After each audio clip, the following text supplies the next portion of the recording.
Bonjour, nous allons poursuivre donc notre formation ISTQB testeur certifié niveau fondation. Nous allons continuer sur le chapitre 2, tester pendant le cycle de vie du développement logiciel. Donc, nous avions déjà commencé à voir des tests des composants. On a aussi vu des tests d'intégration. Et dans cette section, nous allons parler des tests système. Donc, nous allons regarder, comme dans les sections précédentes, des objectifs spécifiques, les bases de test, l'objet de test, les défauts et défaillances types, les approches et responsabilités spécifiques, ainsi que l'environnement de test approprié.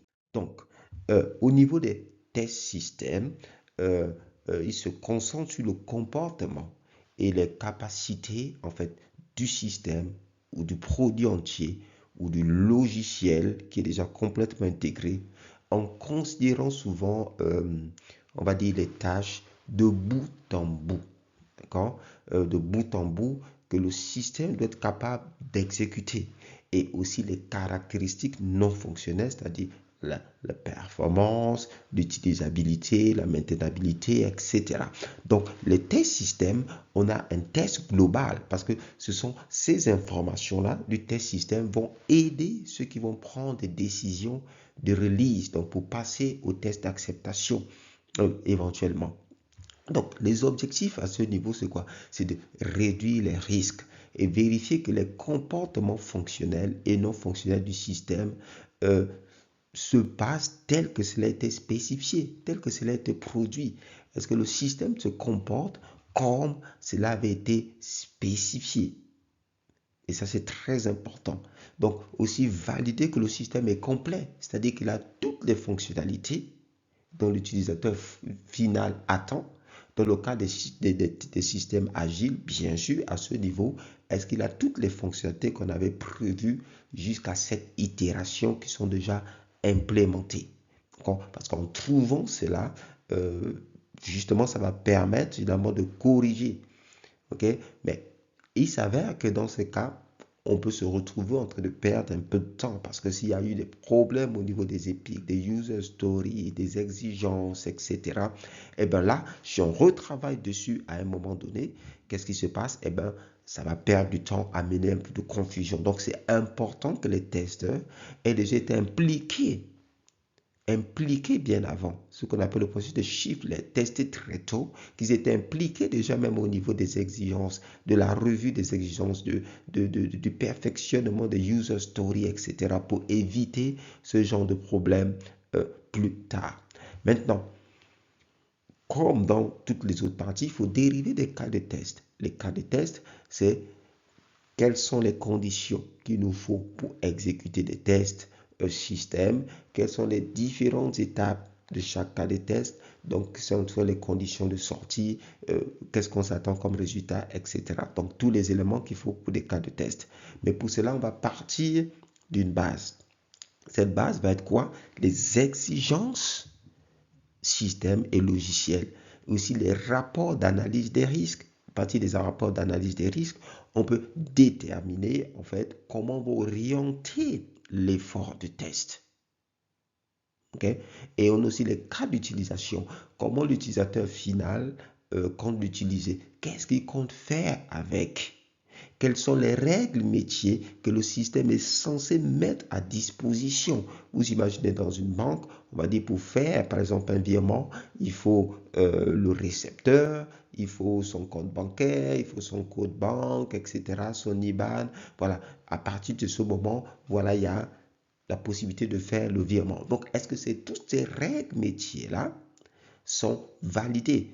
Et si le récepteur est un particulier, s'il a une entreprise, si le virement se fait au niveau national ou international, etc. Donc, il y a des règles métiers donc, qui sont nécessaires. Les épiques, les user stories, quels sont les modèles de comportement, les diagrammes d'état. C'est-à-dire, lorsque le système est dans ces conditions, quand toutes ces conditions d'entrée sont remplies, dans quel état le système va être transféré? Vous imaginez un site internet e-commerce, on va dire, voilà, lorsque l'utilisateur a rentré ses coordonnées, s'est enregistré, etc., amenez-le sur l'étape où il va pouvoir valider la vente, par exemple. Vous voyez? Donc, l'état du système change.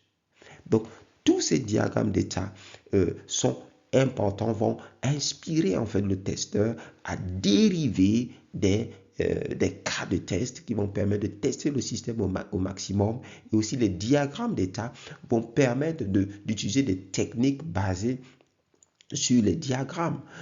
Si on veut, dans un diagramme d'état, vous savez qu'il y a des états et il y a des transitions. Si on veut des cas de test qui vont tester tous les états ou bien toutes les transitions, etc., et bien là, à partir de ce moment, un diagramme d'état nous donne la possibilité de le faire. Vous voyez, si on a des règles métiers, on peut utiliser des techniques de table de décision. Ouais. Donc ça, c'est important dans ce cas. Et les manuels système ou les manuels d'utilisation. Vous savez, lorsque vous avez un manuel d'utilisation, eh bien, le manuel d'utilisation vous dit voici comment vous devez utiliser le système dans une certaine mesure. Voici les conditions qu'il faut dans votre environnement, etc. Vous voyez? Donc ça, c'est très important. Maintenant, quoi d'autre va être important à ce niveau-là?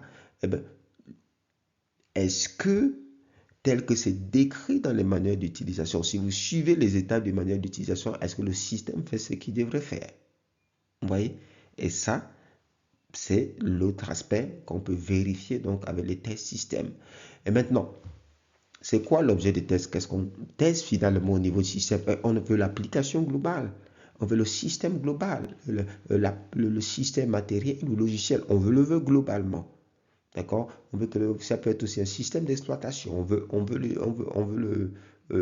tester le système dans le système d'exploitation où il est installé. Est-ce qu'il y a des sous-systèmes? Est-ce qu'on peut tester le système avec les configurations système et les données de configuration attendues? Voilà. Donc ça c'est clair à ce niveau. Et ensuite, quelles sont les défaillances que l'on peut s'attendre? Eh bien, par exemple, des calculs incorrects, des comportements incorrects et inattendus qui ne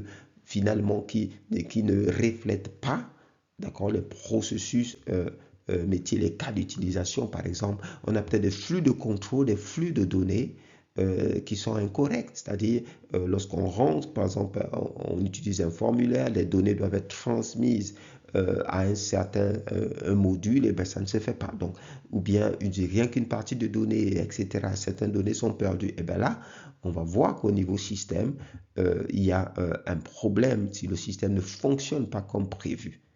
Et ça, c'est important. Maintenant, nous pouvons aussi, il y a aussi les aspects et responsabilités spécifiques. Au niveau des tests systèmes, on n'est pas en train de regarder les problèmes au niveau du module, des différents modules ou au niveau des interfaces. Non, on regarde le système globalement. Quel est le comportement global? Quelle est l'efficacité globale de bout en bout? Vous voulez faire quelque chose de bout en bout. Est-ce que vous arrivez à le faire? D'accord? Et ça, on va regarder au niveau fonctionnel, c'est-à-dire ce que le système, la capacité et une caractéristique que le système est censé fournir. Et aussi au niveau non fonctionnel, comment le système, dans quelle mesure le système le fait, avec quelle performance, avec avec quelle utilisabilité, etc.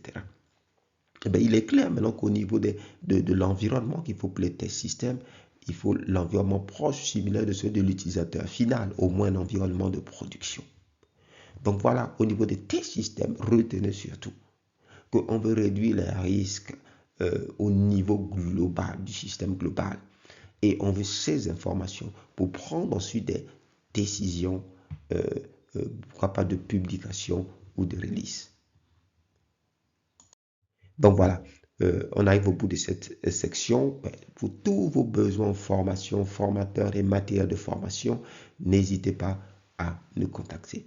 Je vous dis qu'on se voit dans la prochaine section avec les tests d'acceptation.